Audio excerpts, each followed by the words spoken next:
hello to anybody who is joining us after the fact. Oh, Ray's coming on again.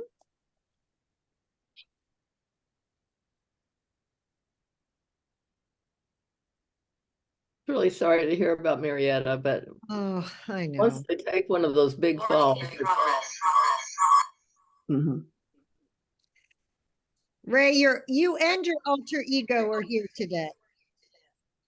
Can I'm you having trouble.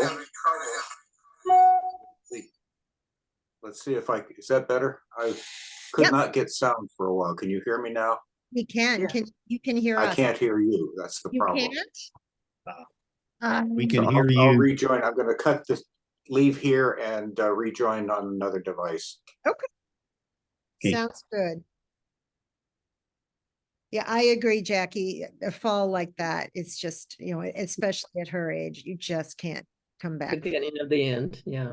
And she had So, a huge gash on her head. So, oh no. Oh gosh. Well, remarkable woman. truly. So we will celebrate her life in the spring at some point. Her kids, Right. her very adult children are all spread throughout the country, and grandchildren are overseas. So once they can coordinate a date, we'll set that up. Good. And I know you were so wonderful to go and read to her. So I'm Well, not as much as I wanted, but again, everyone has limits, but everything you did was a huge help. So well, it was a privilege to get to know her. exactly. That's how I feel as well. Okay, Mr. Donnelly, can you hear us now? I can hear you. I can only see Patty. Okay. So, I'm sorry for That's all you need. She's the best part of us anyway. Okay. All right. I think we are who we are. And we are going to move forward. And Donna, do you know when Elin returns? Is it, or Fred, is it like in a week or two? It's in early February, and Yay. I can't remember the exact, maybe I can find it, but Oh, don't worry. It's just, that's great to know that it's going to be soon. That's wonderful. yeah, soon. She'll be home for London. Exactly. Tiffany all together, and she comes back for the Well, looks like she's living her best life in South Africa. So I'm so happy for her. yeah. The pictures Helene posts. I mean, it's really kind of glorious. So all right, here we go. And speaking of Lent, this collect that I've chosen for this morning is that appointed for Good Friday, because of course we are still working our way through the last week of Jesus's earthly life. It's also the prayer, the collect that is prayed at ordinations, and I will let you make of that what you will. So let us pray. O God of unchangeable power and eternal light, look favorably on your whole church, that wonderful and sacred mystery.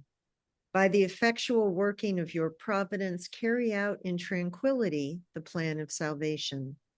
Let the whole world see and know that things which were cast down are being raised up, and things which had grown old are being made new, and that all things are being brought to their perfection by him through whom all things were made, your Son, Jesus Christ our Lord, who lives and reigns with you in the unity of the Holy Spirit, one God, forever and ever. Amen. Amen. Amen. Amen. So I thought I would begin with this quote from Greg Carey, who is a professor at Lancaster Theological Seminary. Again, as we think about this section of Matthew's Gospel in which we find ourselves, that really, we've been working our way through Holy Week, the events of Holy Week. And so he's talking specifically about Passion Sunday, Palm Sunday, but I think that his comment applies to all of Holy Week and the last days and hours of Jesus's life. Passion Sunday asks that we pause to witness an atrocity. Jesus, God with us, humiliated, tortured, executed, and buried. But if we want to appreciate what it means for God to dwell with us in all the glory and all the horror of our condition, it is time to sit still and hear this story. Jesus stays with us, however uncomfortable that makes us. And his larger point is our tendency, perhaps particularly in quote unquote Protestant tradition, although it's arguable that the Episcopal tradition, the Anglican tradition, is not Protestant or Catholic, but both. Anyway, that's a conversation for another time. But his argument is a tendency to sort of sanitize the events of Holy Week, particularly obviously Good Friday, and move past the agony, move past the ugliness of what Jesus has to endure, the suffering, the pain, in order to get to the empty. And so his argument is really we need to linger. We need to listen. We need to see. We need to engage I'm adding this, that we need to engage our senses as we hear this story. And of course, it's a familiar story for those of us who've been part of church for a long time. So it's easy just to kind of zip through it and not linger on those details as much. So I invite us today, as we move forward in Matthew 26 and maybe even into 27, to really pay attention to to the senses that are evoked, and what's going on for Jesus, God with us. Any thoughts about that or comments about that as we move forward? Okay. So by my reckoning, we are picking up today at chapter 26, verse 57, excuse me, because we talked last week about betrayal and the arrest. We talked about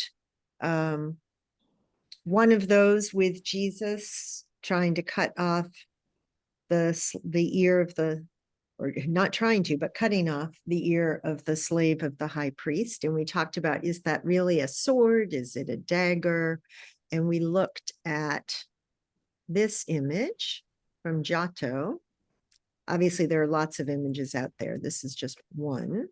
And there's this moment. I don't know if you can see my arrow, my cursor, but we talked about how that might be a dagger and not a sword.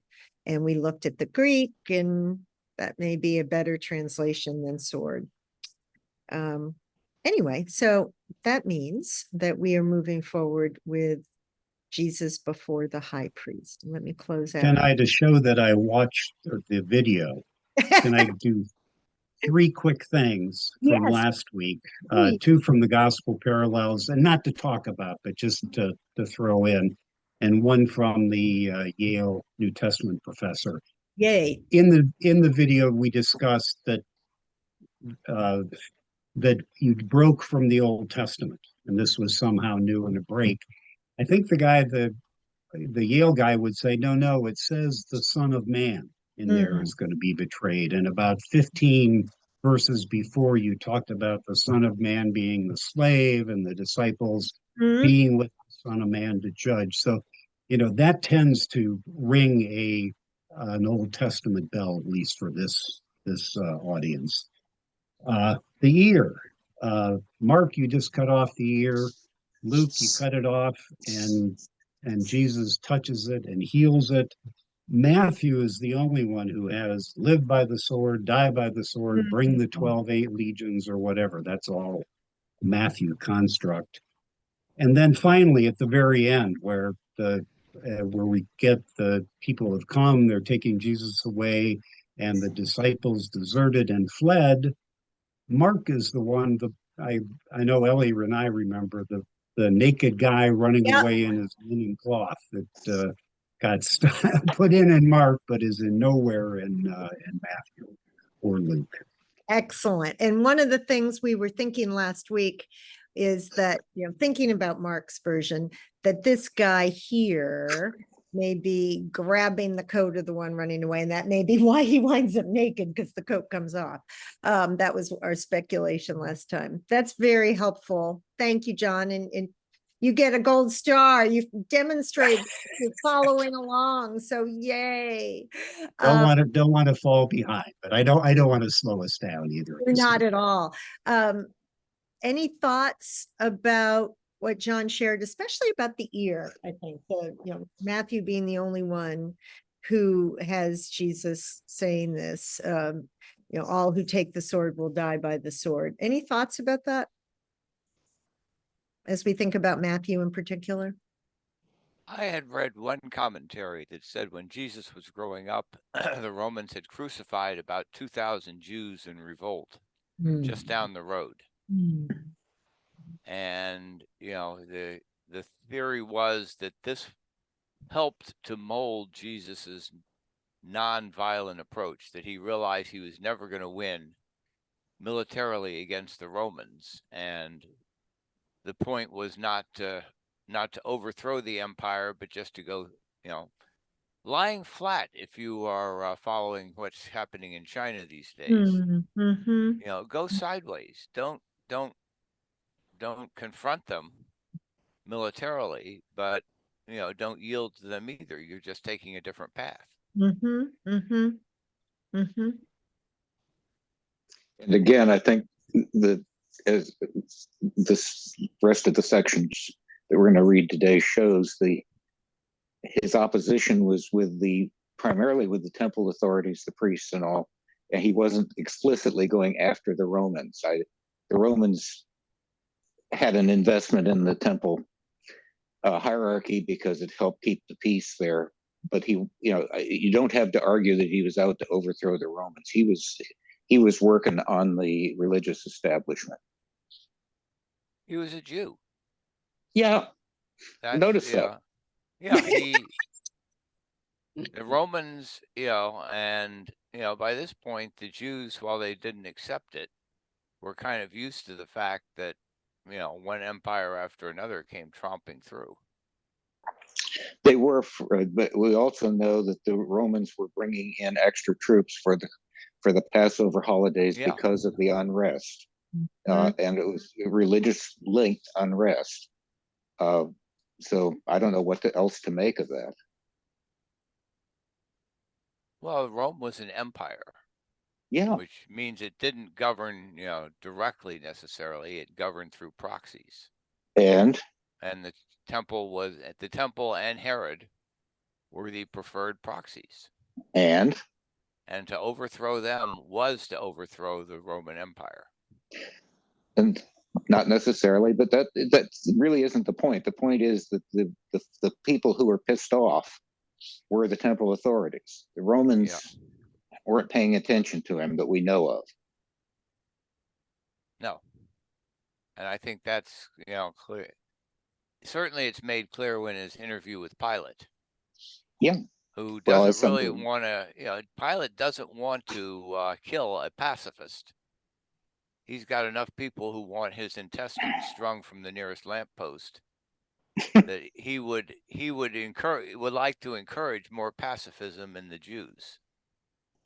Well, I guess you could read that, That makes sense to me. Well, as we go forward, let's bear that in mind and talk about it in that context. Would somebody like to read this section, beginning at 57 and going through 68, of the Jesus before the high priest? Sure. Thanks, Fred. Those who had arrested Jesus took him to Caiaphas, the high priest, where the teachers of the law and elders had assembled. But Peter followed him at a distance, right up to the courtyard of the high priest. He entered and sat down with the guards to see the outcome. The chief priests and the whole of the Sanhedrin were looking for false evidence against Jesus so they could put him to death. But they could not find any, though many false witnesses came forward.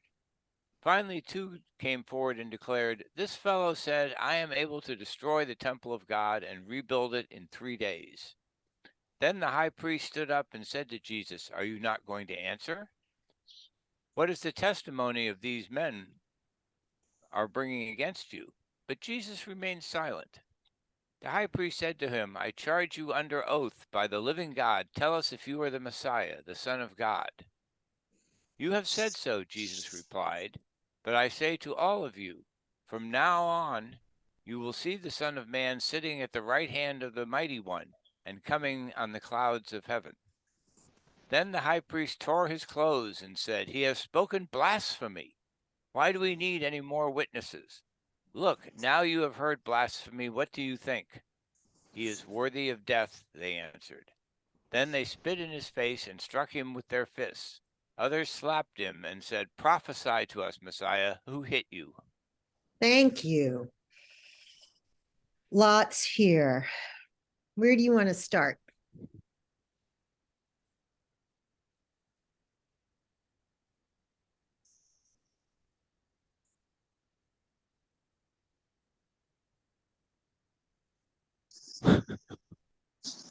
There is no starting point. I think Jesus is, Jesus who has, been more willing to declare himself up until now, goes sort of silent again on the subject of exactly who he is. I've never quite been comfortable or understood the response. You have said so. He says that again later to Pilate in one or another of the Gospels. I've never really understood how this question can be reframed as a statement. Is it the fact that the person has just had the idea? I mean, if I said, tell me if you're a cabbage, and they say, you have said so, does that make me a cabbage? I mean, I don't understand. There may be some syntax here involved in the Aramaic or what Greek or I've whatever. got this visual, Ellie, that I can't get out of my head.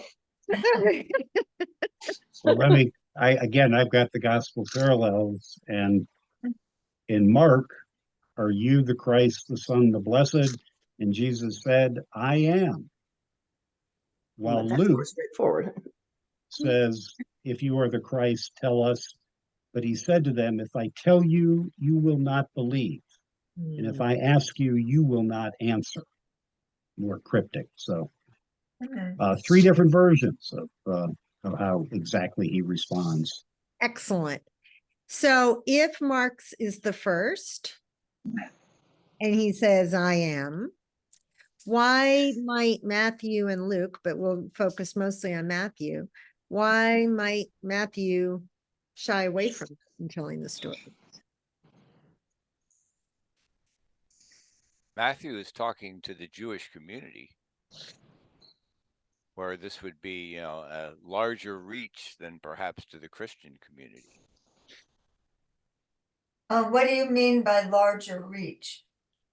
For Jesus to proclaim himself to be the Messiah would be blasphemy, certainly to any good Jew of the time up until this time. But Jesus has died.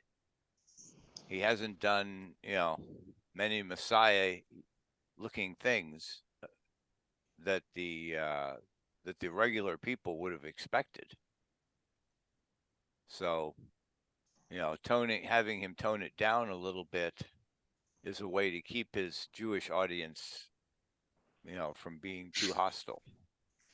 Yeah, but wasn't Mark written earlier and read in the synagogues to the Jewish audience, more so, I think, than Matthew? Yep. Yeah.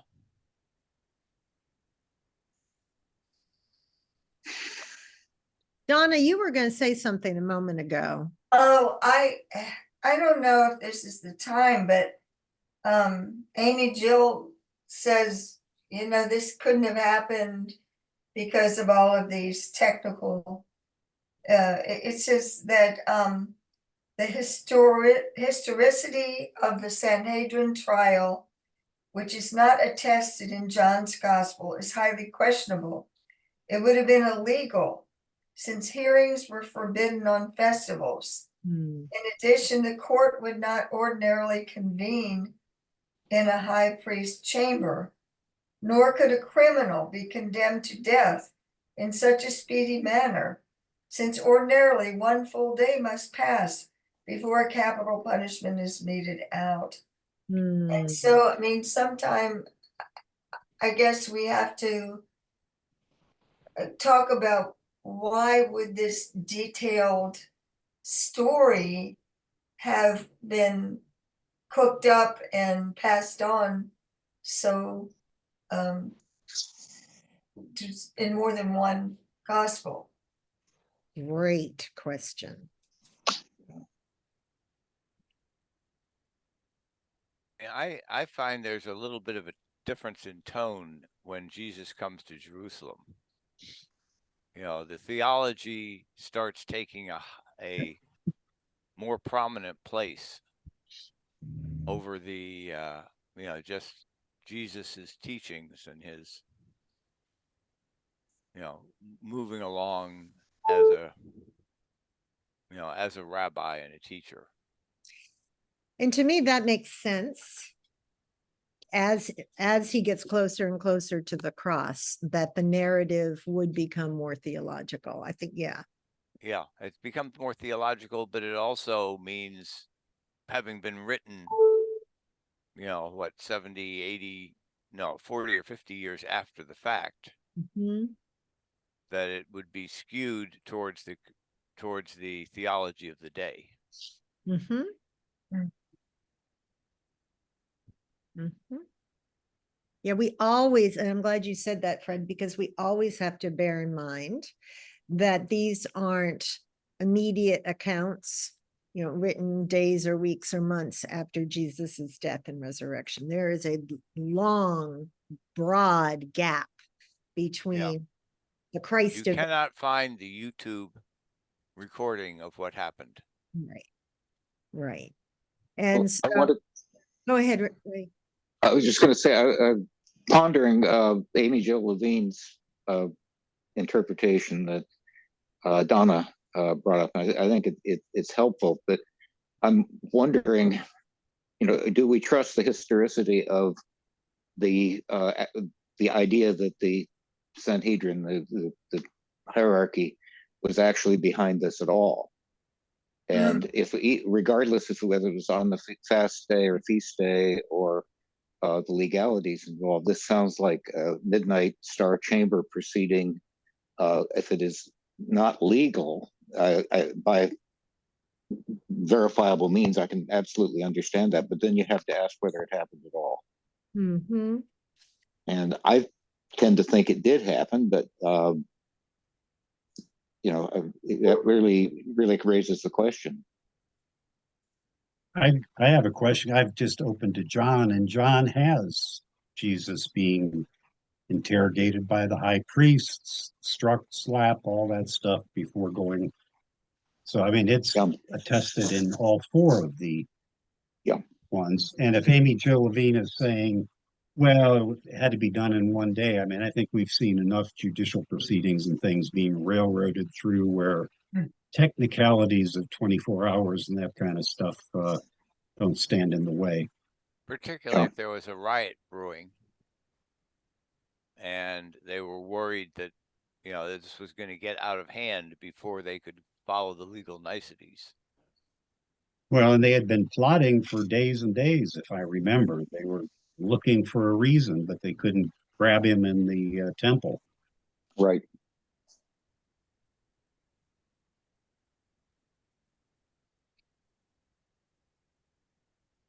I going back to the "you have said so" and the cabbage thing. I think I think that the answer shows possibly the hope that Jesus had that he would only be roughed up and insulted and maybe let go.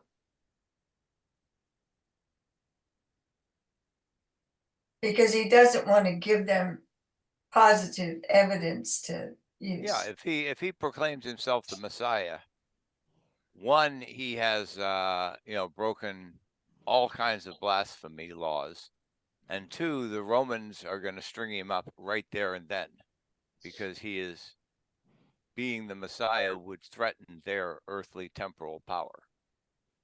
But if The chief but- priest clearly takes it as a positive answer when he says, "You have said so," and he says at Oh. that point, "That's blasphemy. Let's But I string him think- up. What does he deserve? Death." Sure, it's a kangaroo court. But the next lines, the are from the Old Testament, and somebody's got to tell me where there's. I hope I can find out where they're from. But it's also kind of vague, but he doesn't say necessarily that. You will see the Son of Man. Doesn't say I am the Son of Man, and you will see me. I am seeing that he's as just confusing Daniel things. 7:13 Mm. is the Who? reference that I get for that. You will see the Son of Man. So Yeah, and that appears in all three of the synoptic gospels. I think it's actual Daniel 7:13 through something or other. Yeah, 13 and 14. Amy Jill's on board with that too.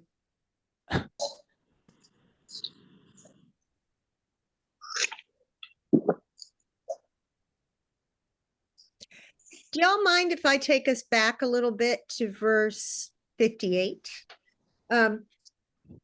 Thinking about, really paying attention to the details and all of this. This is the verse, obviously I've read it who knows how many times in my life as a Christian, but it really struck me this time. Peter was following him at a distance as far as the courtyard of the high priest, and going inside, he sat with the guards in order to see how this would end. And I don't quite know what I want to do with that, but I'm wondering if that struck anybody else, just kind of this Peter on the outskirts, eavesdropping, but in order to see how this would end. Jesus has told him many times how this is going to end. Any thoughts on that? Am I the only one who found that interesting? No, I did too. I mean, I felt that he was kind of hiding out, hedging his bets, Mm-hmm. and trying to decide what to do, Mm-hmm. depending on how horrible it got. Mm-hmm. Well, he may have been told many times how Jesus was going to end, but he didn't know if this was going to be it, or whether he was going to get out of it, or what was going to happen. So I think to see how this would end, I'd be interested in the translation, because mostly just in order to see how this was going to go, what was going to happen. Just watch, witness.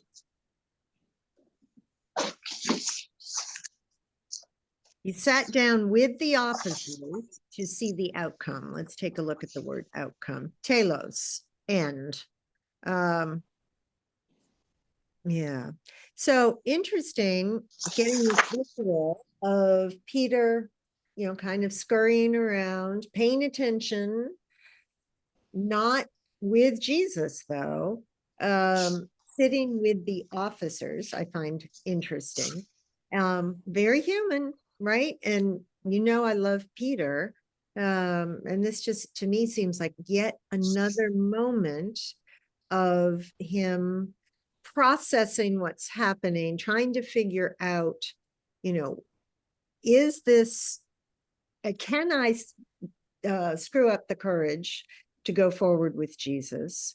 What's going to happen? There's, this vicariousness that strikes me. Of course, earlier he has said, when Jesus says that, where is it? Here he says, when Jesus tells him that he's going to deny him, Peter says, even if I'll fall away because of you, I will never fall away. And already he's sort of stepped off the path and is on the outskirts. But he's not running in the other direction either. No, well, No, I think he's Exactly, doing must what do. any reasonable person would do. They've, just following along behind Jesus is is a threat sure. to his well-being. Now he's going to go further in a little bit and deny him the way he was forecast to, but for the moment I think he's doing just what what I would probably do. Mm-hmm. I'm chuckling because I have the cross thing to John, where in which case Peter followed Jesus, as did another disciple. And the other disciple was known to the high priest, and he went into the courtyard while Peter stayed outside. But John, then that other disciple went and brought in Peter so he could be there too. Good old John. He's Star of his own he's story. always positioning himself, isn't he? I love it. Yeah, I'm chuckling too about that, John, because it's just classic. They're like two kids, John and Peter. And John is always trying to outrun Peter. We, of course, we have that moment, at the empty tomb where they're in this crazy road race to get to the tomb. So classic, classic, classic.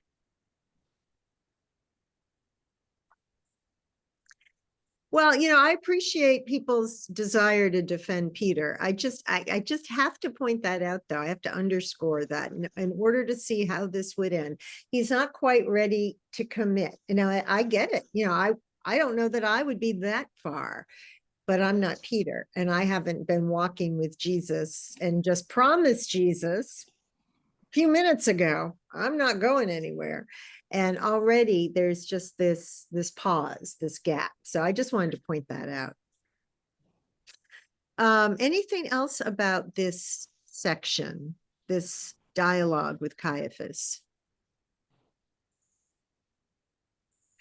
If it's not historical, let's run with Amy Jill's theory for now. If it's not historical, why would Matthew include this? He wants to make sure the Jewish authority gets the blame for Jesus' death. Which is interesting, since he spent 25 and a half chapters trying to convince his Jewish audience that that Jesus is in fact the one who fulfills all of this. And so it sounds, Matthew has been trying to work with the Jews, trying to bring the Jews along. And then he's positing blame, that's not going to go over so well. Well, Well, all along he's set up the authorities, the scribes and the Pharisees and all those as foils Sure. for Jesus Yeah, all the way they're through. And so this more establishes, I think what he's doing is trying to teach the Jews that their own earthly authorities are not infallible, that they need to go straight to the source. Mm-hmm. the earthly authorities are Ginos, Jews in name only.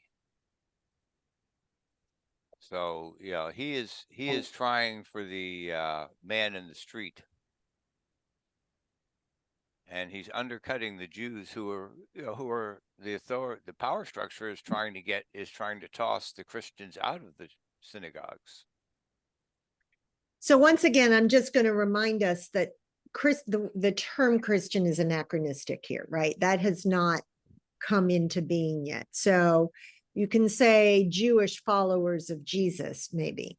But I want to make sure that in our heads, we don't imagine this real schism between Jews and Christians, because that's not happening at this point.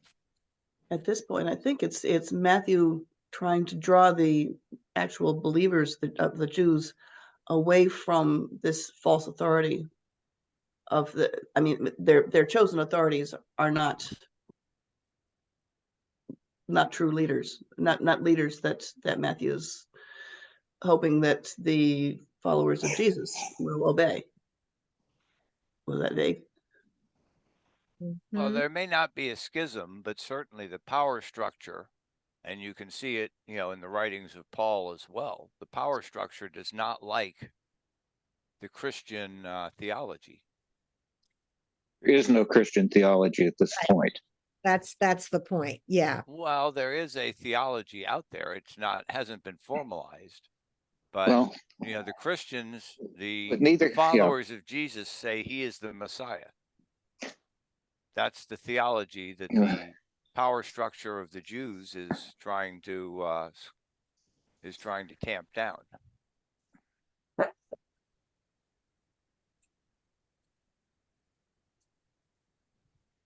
Thoughts about that, anybody? I kind of picture something a lot less structured.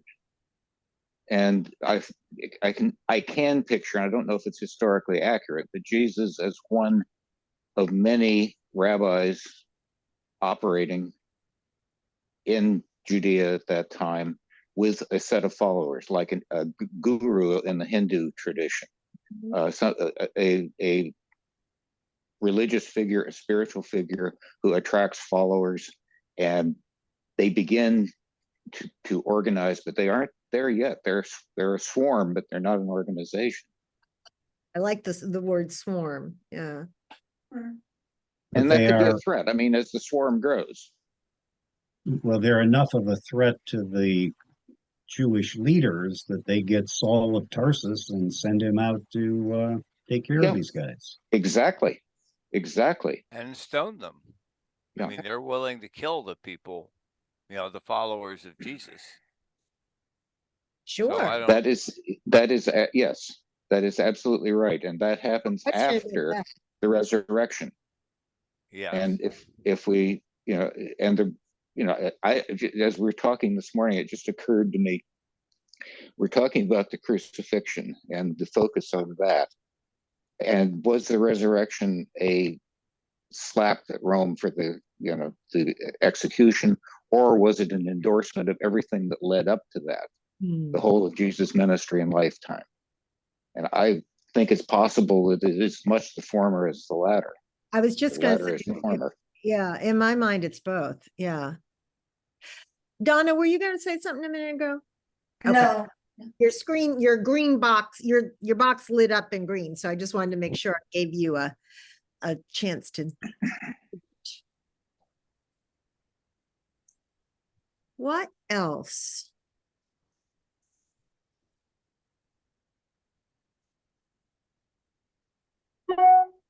What about this idea of Jesus's followers proclaiming him the Messiah at this point? That would be blasphemy to the Jews, and the Romans, probably wouldn't really care unless he was trying to overthrow the power structure. I am unclear on the blasphemy issue. I mean, this is still something that is in the news every other week in Pakistan or Talibanistan or somewhere.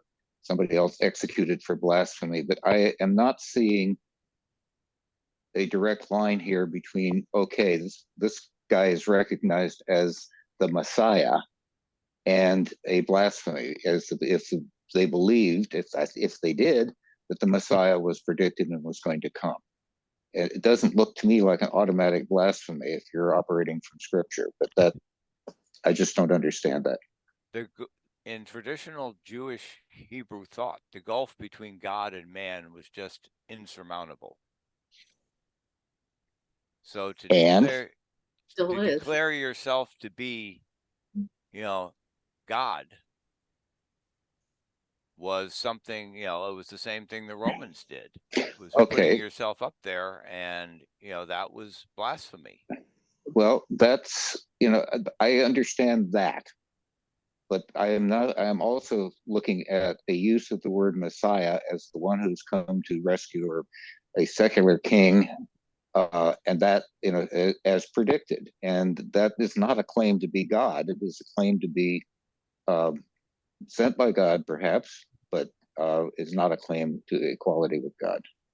What does Messiah or Christ mean? We've talked about The this. anointed, the Yeah. anointed one, like a king or Mhm. like a something else. Yeah. And Exactly. But he as does John, clarify that's the Son of God in the same sentence. Say that again, Ellie. Well, the high priest is saying the Messiah equals the Son of God.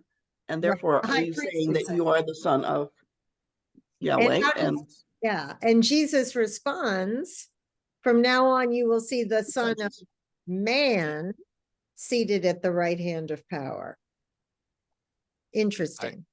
I think John will back me up that the early Christians, according to the Yale guy, had long debates about exactly what Jesus' role was. Was he the Messiah? If he was the Messiah, did that make him the Son of God? If he was the Son of God, did that make him co-equal with God?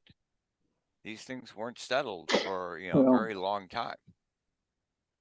Well, the concept of God was still evolving too, as it is now.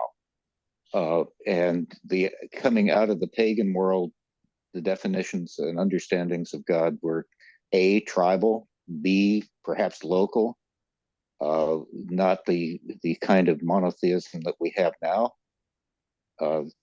So, I mean, the issue of worshiping false gods only makes sense if you believe that those gods have some power. And, and Right. Otherwise, they're no threat, are they? that's exactly right. Yeah. Although I think the reference to Daniel there, if you go on, it is the coming of the kingdom then is what is coming. And, Mhm. so he says, are you the son? He says, well, let me just tell you, the next time you will see me, it will be when the kingdom and takes dominion over the earth and God's kingdom is here. And yet he's very careful, according to Matthew, not to say me, right? It's third person. And so I think there's a lot that we as readers impose upon this text, that we're connecting dots, which I think we're meant to connect. I don't think we're doing anything outrageous in that. But if you really look at the text, it's like, so what assumptions are we making?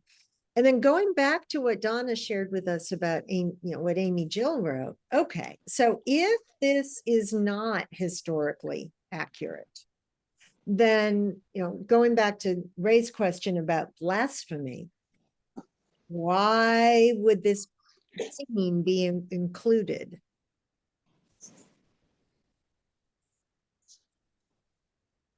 Well, possibly as a to distract from the real group who did the condemning.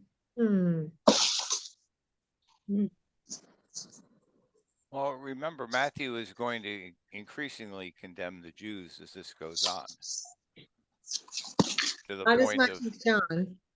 what? Not as much as John does. Well, isn't it Matthew who has the Jews saying, blame them and on them and their children? Yeah.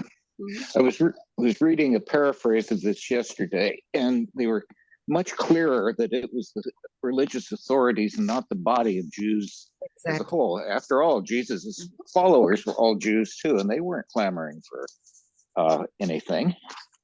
So let me see if I can find that. Yeah, I But- mean, I think think the go ahead. purpose of this is to blame the power structure of the Jews. They want to let Exactly. the Romans off the hook because they're trying Never to get use my along with page Rome marker by when I now. need it. I think this Sorry, Ellie, go ahead. this is all an authoritative Authoritative. a device by the author. Yes.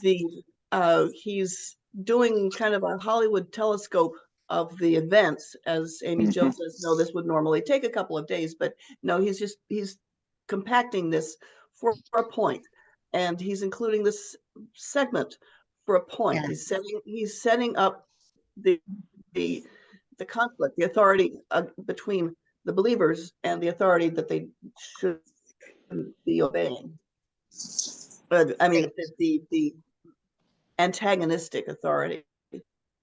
Well, it also gives an explanation as to what for the powers that be, the Jewish powers that be, to go to Pilate and say, put him to death because he's a blasphemer. Not because he's evil or seditious or anything else. It gives them an excuse or a reason for the small group of people to take their action against him.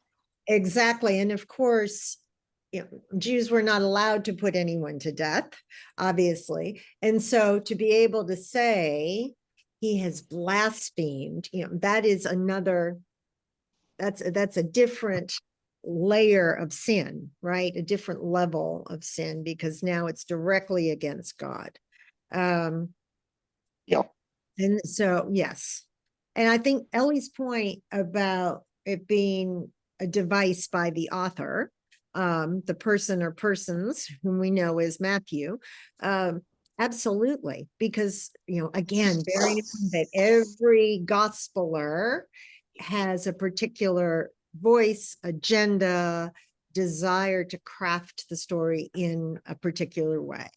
And so, that's what excellent analysis of, okay, if this isn't historical, there's a reason that Matthew put this in here. It's not just accidental. So,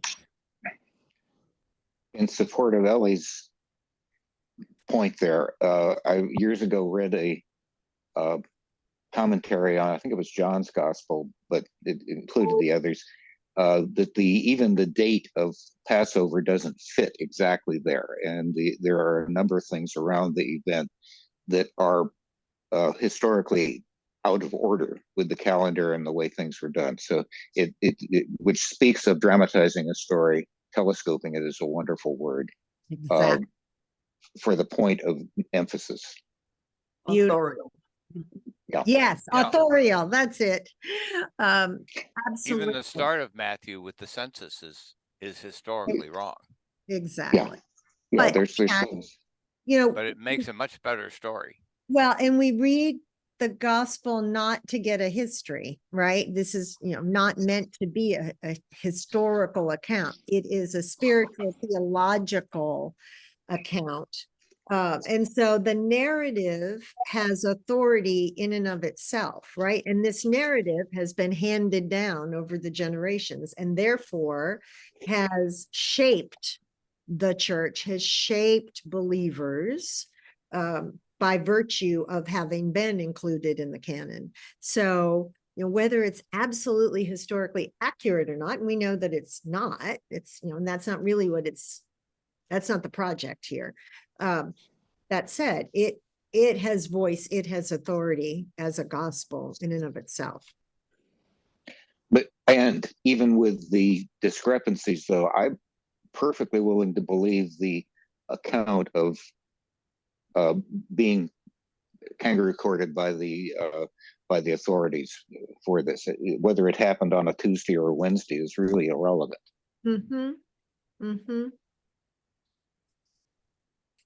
Think about our own relationship with news and I'm thinking in my own life, how it changed with CNN, right? And once you could have news 24/7, right, in real time, and thinking about Desert Storm and how all of that footage was being broadcast as it was happening. Basically, that was a revolutionary way of understanding events. So even in our lifetimes, we've seen that shift. And so for us, that I think that affects how we read historical events. That it's going back to what Fred said, it's not, there's no YouTube recording of this scene. No one was there with the microphone. So, all right, shall we move on to Peter's denial, and then we can say we're done with chapter 6? Yay. Would someone like to read this paragraph? I'd be happy to. Thanks, John. Now Peter was sitting outside in the courtyard. A female servant came to him and said, "You also were with Jesus the Galilean." But he denied it before all of them, saying, "I do not know what you are talking about." When he went out on the porch, another female servant saw him, and she said to the bystanders, This man was with Jesus the Nazarene. Again, he denied it with an oath. I do not know the man. After a little while, the bystanders came up and said to Peter, certainly you are one of them, for your accent betrays you. Then he began to curse and swore an oath. I do not know the man. At that moment, the cock crowed. Then Peter remembered what Jesus had said. Before the cock crows, you will deny me 3 times. And he went out and wept bitterly. Thank you. Again, a very familiar scene. Anything strike you maybe you hadn't noticed before or heard before? I wonder if there's any significance to the fact that there were the 2 female servants there.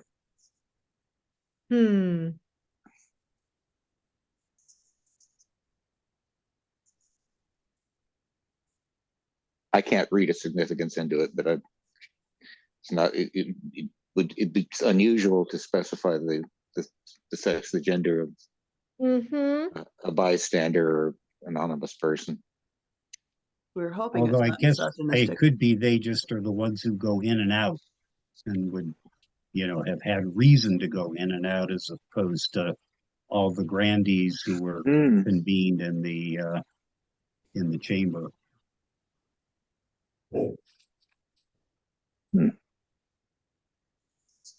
It could just be that most of the servants were female. And most of the men were in the meeting. And so just the women were bustling around and doing stuff. They were getting the fire started to make morning coffee. Something like that. Milking It the is- goat, It is interesting, if most of the servants were female, then it wouldn't necessarily need to be noted that they were female, you know what I mean? To Ray's point, I'm not sure what to do with it either. But it's interesting, now that you said that, I'm thinking about it as well, the fact that the Gospeler specifically mentions that. Again, could be a throwaway detail, but maybe not. Yeah, they don't mention the gender of the bystanders. Maybe it was the kind of the other slackers hanging around. Hey, yeah. Hey, bro. I mean, here is Yeah, now you you might- mentioned it.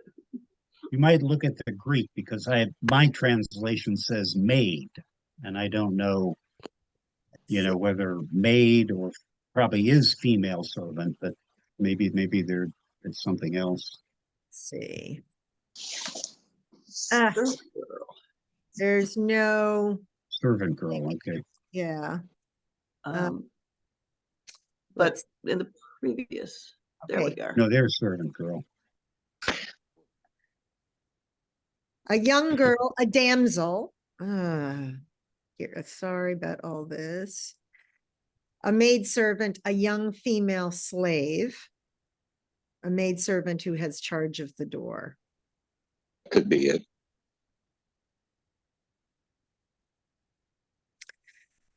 So interesting that female slave is one of the possible translations there. So more She than, may, I'm sorry. She may have been actually in a position of some authority if she's authorized to say, oh, you don't belong here, or you don't, or you do. she's the gatekeeper, right? The doorkeeper. if she's talking to a strange man, that's already kind Exactly, of a bold thing to do. precisely. Ray, what were you going to say? I'm wondering if the servants are, as in a good British, BritBox drama, the servants are invisible, and the women have the ability to go in and out and know what's going on without participating because they're, bringing snacks to the Sanhedrin or whatever. Mm-hmm. I'm Mm-hmm. just speculating completely. No basis for believing that. It strikes me that this section that we just read about Peter's denial is so pat and so unified, and I'd like to ask Ellie if she thinks so. But when you compare it to the part we just read, that seems to have like a lot of technical stuff thrown in here and there. And this just seems like an old story that has been told so many times, and it is so cohesive and simple. Mhm. It is Spoken That like a makes good it English less teacher. believable. What did you say, Ellie? I said, you're right, it is straightforward. This happened, and this, the dialogue certainly is a lot clearer.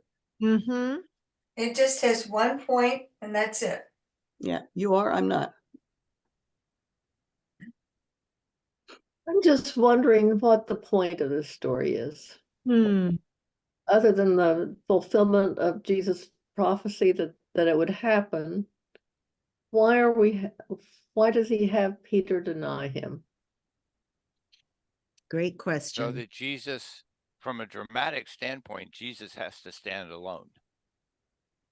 It's the same reason Dumbledore had to die in Harry Potter. You know, Okay, Jesus has to face the final trial by himself. He can't be surrounded by people going, cheering him on. Well, and another, from a narrative standpoint, we've talked before about how Matthew kind of sets Judas and Peter up as parallel figures in some ways, with the betrayal and the denial. And even the fact at the end of this paragraph where he has Peter going out and weeping bitterly. Stay tuned to chapter 27 when we see Judas again. So there's this, it's sort of the large scale cosmic betrayal that Judas enacts. And then there's, if Peter is kind of like meant to be every man, and to me, he's, remember, it's only in Matthew that Jesus says, you are Peter, and on this rock, Cephas, I will build my church. So he is the one singled out. And then he is the one who denies him in a very, very human way. Going back to the whole idea of saving his skin, right? And so I think that there's something there for us that we're kind of meant to identify with him, with Peter in that way. I think it's a very, very significant human interest story. It's something that potential believers need to hear, that you can say, I don't believe in God, but God still believes in you. Yeah, going back to that quote that I You shared. can be forgiven for something even this heinous. Yep. okay. Ray, what were you going to say? Along the same lines, Peter, this is before the crucifixion, and after the crucifixion, Peter does not deny him, and ends up in a very uncomfortable position, as we know from tradition. So, I mean, writing it there, I think, along like Ellie's point, I mean, this is a human weakness, but it is overcome later. He learns something from this. He learns how he felt about it. He's not going to do that again. Mm-hmm. And to the point of, this is how bad Peter got, right? This is how low he stooped. And he is the rock on which the church is built. And then think about, I just want to go back. We've talked a lot about the Gospel of John today. Most of us were together when we read John. Think about the resurrection appearance that Jesus, the risen Christ, makes to Peter, and that dialogue. Jesus, do you love me? Feed my sheep. How many times does Jesus say that? Ask that. 3 times. 3. Why? 3 times. Yeah. Why? It's the parallel to the denials. Exactly. It's redeeming And the it's- and so, we feel, again, theologically, and for people who are trying to decide about faith in Jesus, following Jesus, this idea that even someone, the pain of someone so close to Jesus denying him, we can all be horrified by it. And we can all say, oh, if if he is forgiven, then this is what Ellie was saying, then there's hope for me. I have always said that, you know. That's really pretty good. You know, that there's room at the table for people who in their humanity mess up.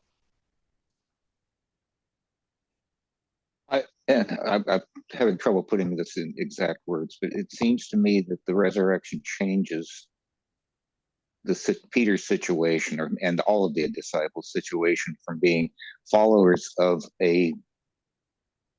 Jesus, followers of the great rabbi, followers of his teachings, and being later followers of a Christ who has risen. Great distinction. Yes, great distinction.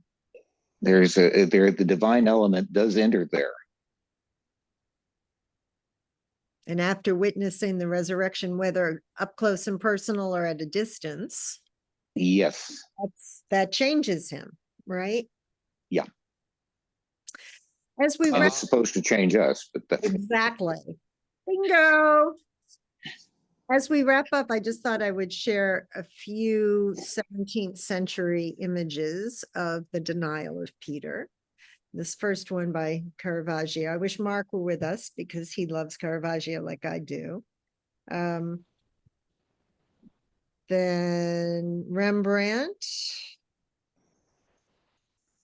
And then Giuseppe de Ribera. Do you notice anything in common with these three? And I'm sorry I don't have them all in the same slide. It's something that strikes me with, you know, the way the artist renders them. The artists render them.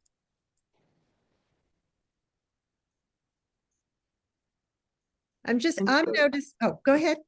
Can you show the second one? It went by pretty quickly. Hey, Bob. Here's Okay. Rembrandt.